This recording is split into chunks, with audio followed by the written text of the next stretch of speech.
Hello दोस्तों, मैं गायत्री यादव रामपुर जौनपुर से। और मैं इस समय आपको पता है किसके घर हूँ, तो मैं बताना चाहती हूँ जो मेरे साथ वो लेडी वीडियो बनाती हैं, जिनको मैं दीदी कहती हूँ, उनके साथ मैं आई थी वीडियो बनाने के लिए। तो मैं उन्हीं के घर पे हूँ, ये इनका घर है। तो आप लोग सपोर्ट कीजिए कि इनका घर बन जाए।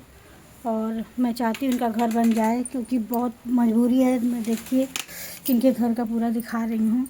बहुत दिक्कत होती है गाइस, बारिश में खाना वाना बनाना और जो है कि रहना बहुत बहुत मुश्किल है। आप लोग देख सकते हैं वो खाना बनाती हैं, पूरा एकदम चुभने लगता है कभी कभी। तो मतलब अगर लगातार बारिश होती है तो खाना पीना भी नहीं बना पाते लोग, तो बहुत दिक्कत होती है। प्लीज़ आप लोग सपोर्ट कीजिए। आप लोग अगर हमारी वीडियो देख रहे हैं तो प्लीज़ हमारी वीडियो को ज़्यादा से ज़्यादा लाइक कीजिए, पूरा फुल वॉच करके वीडियो देखिएगा। क्योंकि ये लोग बहुत बहुत क्या बताएं, अभी तक इन लोगों का ना आवास आया है ना कुछ।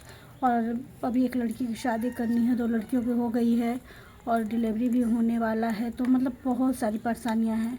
तो गाइस मैं यही कहूँगी, आप लोग प्लीज़ सपोर्ट कीजिए इनका, ताकि घर में बनवा सकूँ। इनका जो है कि पूरा परिवार है और दिक्कत ना हो। तो मैं चाहती हूँ इनको कोई किसी तरह से परेशानी ना हो। तो आप लोग इनका ज़रूर मदद कीजिए ताकि इनका घर बन जाए। और कमाने वाला कोई नहीं है, केवल इनकी 3 लड़कियां हैं। तो मैं चाहती हूँ इनकी मदद हो जाए। तो ऐसे ही आप लोग फुल वीडियो वॉच करके देखा कीजिए। एक मजबूर औरत की कहानी मैं बता रही हूँ।